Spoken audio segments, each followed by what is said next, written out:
What was going through your head when you first stepped onto the island? When the landing ramp went down, the other 6 men in our boat, one was the battalion sergeant major, they ran on out to wherever they had to go. We had to run the radio jeep out onto the ramp in order to attach our trailer, which had another UHF radio mounted in it. We had to mount it to the jeep. Our driver managed to get the front wheels off the ramp, and the wheels buried the jeep into the sand. Somehow he got the rear wheels of the jeep off the ramp. This left the trailer on the Higgins boat ramp. About this time, a shell landed about 50 feet away, but everything went straight up, missing every one. Another shell landed near us, but again missed, although it did hit someone else. A shell then landed 8 feet off the side of the Higgins boat, but the blast went straight up instead of sideways as they would normally do. After the second shell landed, I started retrieving our 5-piece portable radio equipment from the trailer. All this action was in the first 5 minutes. I had realized that I would not be using the Jeep this day. In fact, we couldn't stay with it because it was hazardous to our health. I had the transmitter, the generator bag, the radio receiver out, and my Corporal Robert Wonderly came down from the first terrace to take them to his position at the terrace.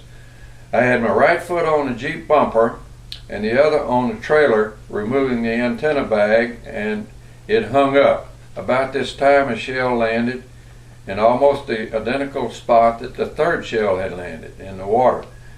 The Navy Lieutenant J.G. in the Higgins boat panicked and told the coxswain to ram the boat forward. He jackknifed the trailer with me in between. My canteens on each hip saved me from getting injured. I fell back in the water, but realized I had to get the antenna bag and move up to the first terrace. The Higgins boat was saved.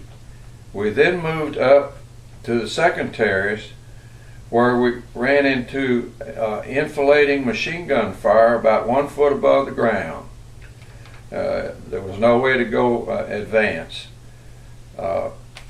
We were there for over 3.5 hours. Men that came up and tried to go through it, they didn't know what was going on, and we tried to talk to them and holler at them, don't go, don't go. But they would get hit with a machine gun fire and tumble down on top of us. Finally, about 4 p.m., the machine gun fire was wiped out, and we began our journey to the western shore. As I mentioned, it was about 700 yards. We were so tired and exhausted, we did something stupid in retrospect. We got up and started walking across. Yet we received no fire. I set up the radio awaiting my lieutenant to bring a mission request. We were in the tank trap and safe, so we thought. When I saw a mortar shell come off the top of Mount Surbachi, it landed about 20 yards in line with us to our left. A minute later, another mortar shell landed 20 yards to our right. Protocol called for us to place all the equipment in the bags before we moved it.